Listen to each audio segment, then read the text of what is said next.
Très heureux de vous retrouver sur ce plateau avec vous, mesdames et messieurs, chers téléspectateurs. Bonjour et bienvenue à suivre les actualités de ces journaux. Commençons par celle de la province du Nord Kivu. Le gouverneur militaire de cette province, le général Kakule Somo Évariste, appelle la population de sa juridiction à une vigilance suite à une intoxication communicationnelle pouvant les amener à une désobéissance civique. Dans ses communiqués lus par son porte-parole, suivant de quoi il a été question.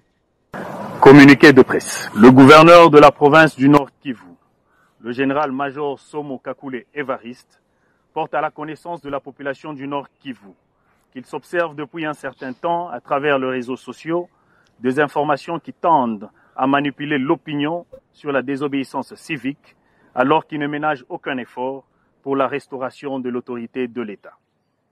À cet effet, il appelle la population au calme et à la vigilance par rapport aux personnes de mauvaise foi au service de l'ennemi dans le strict respect de l'ordonnance instituant l'état de siège.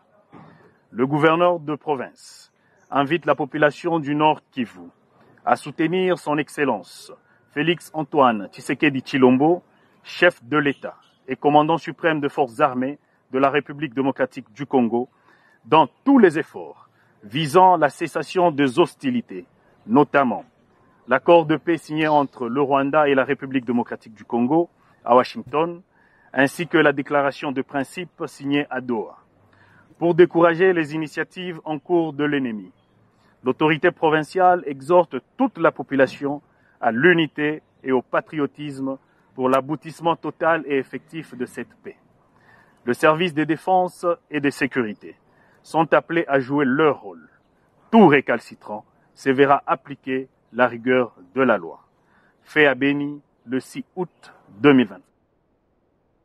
À découvrir dans ces actualités, plus de 60 éléments de la milice CRP se sont rendus volontairement aux forces armées de la République démocratique du Congo ce mardi 6 août 2025. Lors de leur présentation à la presse, le général-major Bruno Mandefou a déclaré que la paix sera imposée en Ituri, qu'il pleuve ou qu'il neige. Reportage. Le secteur opérationnel Ituri a échangé et conscientisé ses combattants de la milice CRP Zaïre et ont décidé de quitter la brousse après avoir subi la puissance de feu des FRDC au littoral du lac Albert dans les territoires d'Njougou. Tous ces combattants ont avoué s'être retranchés par peur dans les sites des déplacés de Nyamoussassi à Tchomia. Pour le général-major Bruno Mandefou, c'est une violation du droit international humanitaire. Babande kotia bino na nzela ya mabe l'État yebi ke boza population na bino moko boyebisanga bobimi place ni bobatami na camp de déplacés mutu asimi mondo abata makate na camp de déplacés za violation ya droit international. Est-ce que vous avez bien? C'est pour dire que mutu oyo ye moko il s'est dit déplacé ye moko lisusu na munduki na camp de déplacés. L'armée réitère la poursuite des opérations des gants d'envergure contre tous ces groupes armés hostiles au processus de paix. Il faut que déposer une. Il faut que déposer une. Nous avons besoin de paix. Bolinga te paix tokozongi sango na Ituri. Toyokani?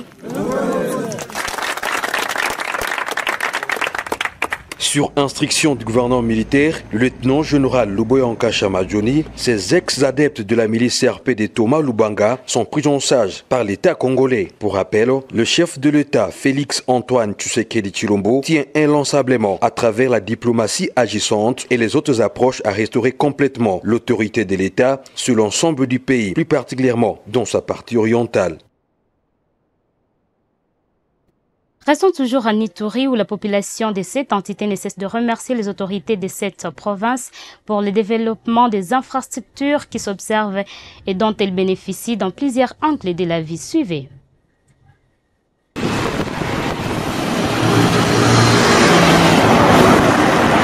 L'impact de la construction de ponts à Bunia est à la fois économique, social, voire sécuritaire, car en plus de la connectivité que ces ouvrages d'art créent entre les populations de différents quartiers, cela permet également de réduire les délais d'intervention des forces de sécurité et défense lors des opérations. Ça nous a facilité donc nos courses.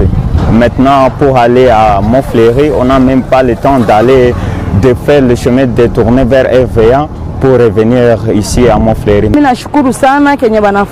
J'apprécie énormément ce travaux, que Dieu les bénisse. Ils nous ont vraiment aidés car on a beaucoup souffert. Je remercie beaucoup les autorités pour le travail abattu, surtout sur ces ponts, et même la ville. On traversé ici avec beaucoup de calvaire. Ceux qui veulent déstabiliser ou détruire la ville ne sont pas intelligents. L'important c'est qu'on puisse s'unir car avec les tueries, la ville ne pourra pas évoluer. L'accélération de travaux déjà amorcés au sein d'autres sites, l'un de vœux exprimés par ses habitants. Il faudrait que le gouvernement puisse faire de son mieux pour que les ponts qui relient Kindia et Délé puissent être opérationnels.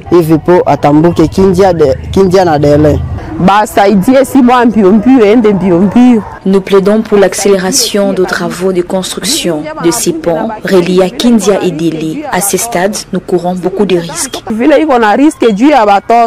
Autre plaidoirie de la population et l'extension du projet dans notre quartier de la ville de Bunia. Toutes ces recommandations ont été prises en compte par l'administration militaire de l'Ituri, à sa tête le lieutenant-général de Boyanka Chamadjouni qui veut la pacification et également le développement de la province, comme le souhaite le chef de l'État Félix-Antoine Tshisekedi Tshilombo. L'argent de l'État ne doit pas être dilapidé, mais plutôt utilisé pour de bonnes fins dans le but de transformer notre ville de Kinshasa. Message du gouverneur de la province de Kinshasa, Daniel Bumba, aux agents des régies et de services publics de cette ville. Il s'exprime dans cet extrait suivi. L'implémentation de la vision du chef de l'État s'est fait par un courroie, qui est justement l'administration, les organismes publics, les services publics, et puis voilà, tout cet ensemble. Pour la ville aussi, je dirais pareil. Quand nous parlons de la vision du gouverneur, la vision ou l'orientation politique du gouvernement provincial, l'interface de cette vision-là avec la population, c'est justement de structure que vous êtes. Vous voyez? C'est des services publics que vous êtes, qui feront en sorte que ce que nous méditons, ce que nous avons projeté, pour que cela atteigne l'équilibre, ou soit pour que l'objectif soit matérialisé, cela passe par vous. Donc vous êtes justement ce courroie-là qui fera en sorte que notre politique soit implémentée, notre politique soit réalisée au profit de qui non. Donc, parce que quand on dit vision, nous l'avons écrit, nous l'avons pensé. Mais il y a une chose, cela doit atteindre les Kinois. Nous voulons bien dire que nous voulons assainir la ville de Kinshasa. On peut dire tout le gros français d'assainir la ville de Kinshasa. Mais il faut qu'il y ait une structure qui fera en sorte que les Kinois sachent que dans leur politique, l'assainissement est en train de faire. Là, je prends le cas de la Raskin. Ils doivent voir la Raskin dans ses missions, être sur terrain, accompagner la propriété publique. Donc, vous devez comprendre le bras agissant de notre politique, ce sont vos structures. Donc ça, c'est vraiment quelque chose, c'est le credo au football en haut. Donc si aujourd'hui les gens vont se plaindre au nom du gouverneur, c'est quelque part parce que vous n'allez pas accomplir votre mission. Donc si vous accomplissez votre mission, ou vos missions, les gens ne vont pas s'en prendre en notre politique. La concrétisation de notre politique, c'est le travail que vous réalisez au quotidien. Je profite de l'occasion aussi pour vous féliciter et vous rappeler que Kinshasa attend beaucoup de nous. Vous connaissez l'état de notre ville, c'est même pas à décrier. Mais ça veut dire que la satisfaction viendra justement dans le cadre de l'exercice de vos fonctions. Si aujourd'hui nous voyons des véhicules en désordre dans la ville de Kinshasa et que les gens veulent que cela termine, c'est la Fouria qui doit faire ce travail. Si nous voyons les voitures en désordre dans la ville de Kinshasa, c'est que région est ça, on sera bientôt. Donc si vous ne faites pas votre travail, nous aussi ne serons pas bien cotés. Il faut qu'il y ait une gestion transparente. Surtout en Mbongo. Le raté sur Mbongo, c'est bien là. Bon, le rotin Mbongo, même Mbongo, il y a pour ça là. Le cadre budgétaire, il a fonctionné bien organisé. Bon, à l'État, ça va dans. Parce que comme je vous ai fait confiance, il a dit qu'il faut un kangabu, non? Non, ça là, je ne vais pas hésiter. Je vous ai fait confiance, mais si vous abusez de ma confiance, s'il faut vous arrêter, je vais vous arrêter. Là, vraiment, il faut vivre avec ça dans la tête.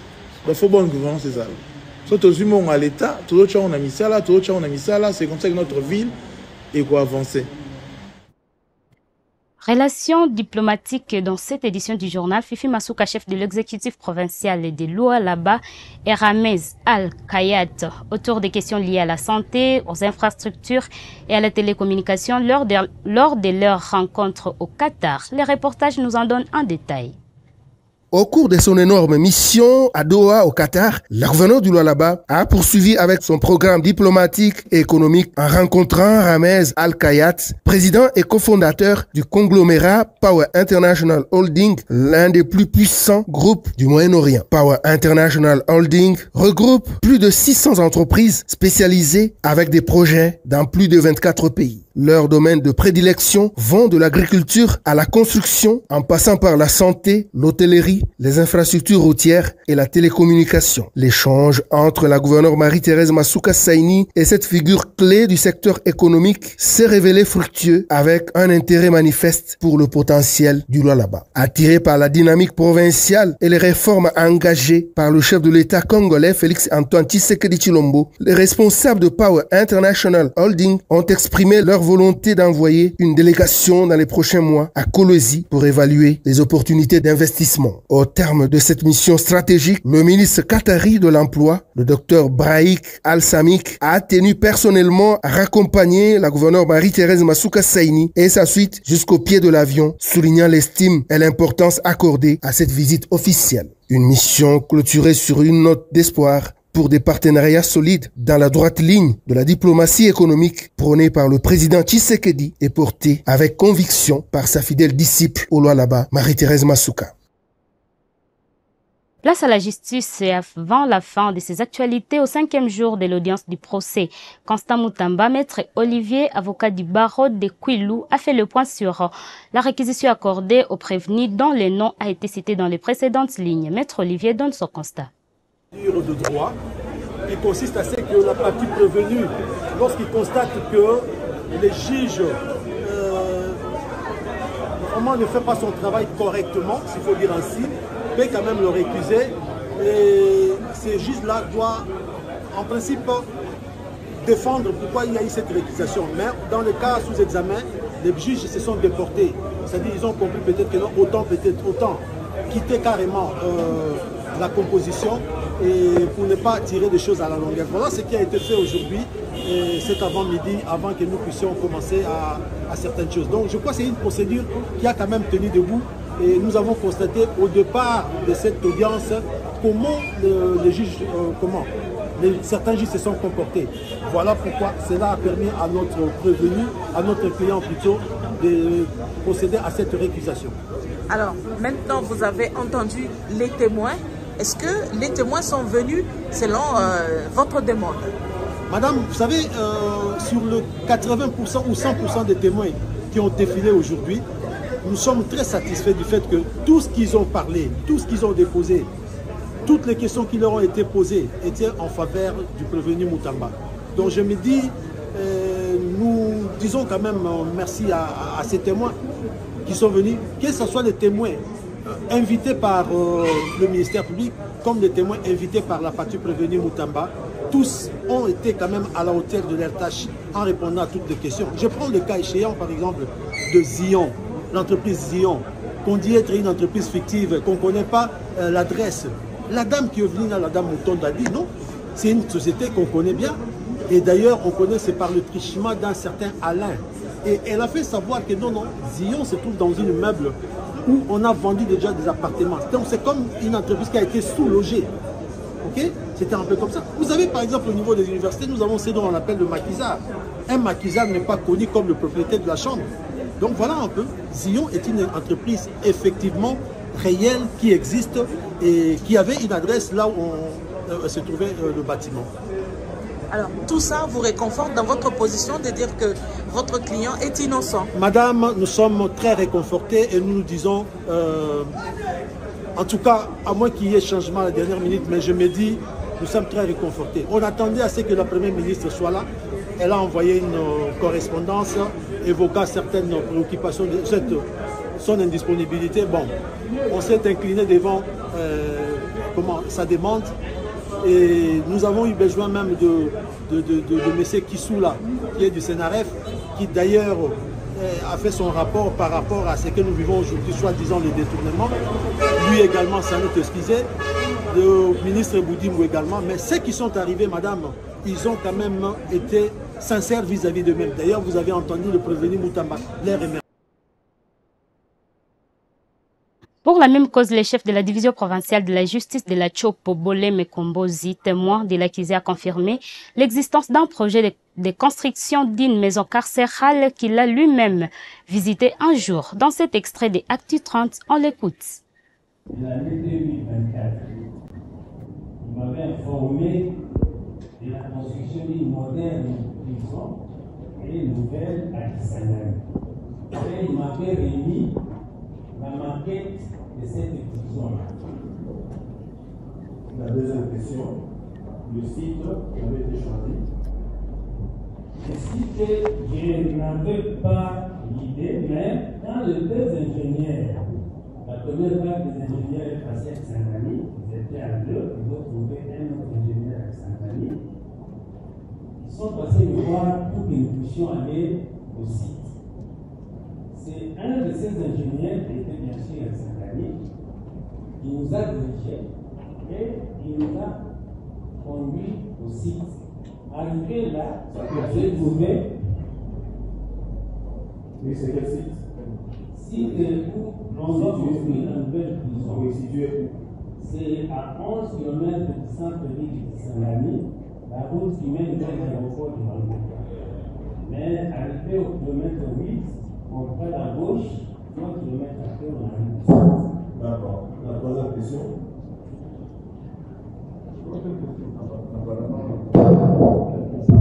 Monsieur le Président, il a répondu à la troisième parce que c'est la question de savoir s'il a reçu une délégation de l'île de Kinshasa pour des travaux préliminaires sur le site.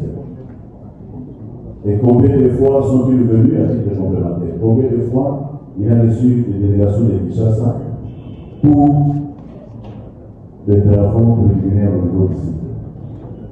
Combien de fois avez-vous reçu la délégation de Kinshasa? J'ai reçu à deux reprises, deux fois. La première était l'ingénieur et la seconde était un ingénieur qui devait venir faire les outils sol. Deux fois. Chers téléspectateurs, c'est par cet élément donnant ainsi une brève explication sur le procès Constant Moutamba que nous clôturons notre édition de ces jours. Merci pour vous de l'avoir suivi avec attention.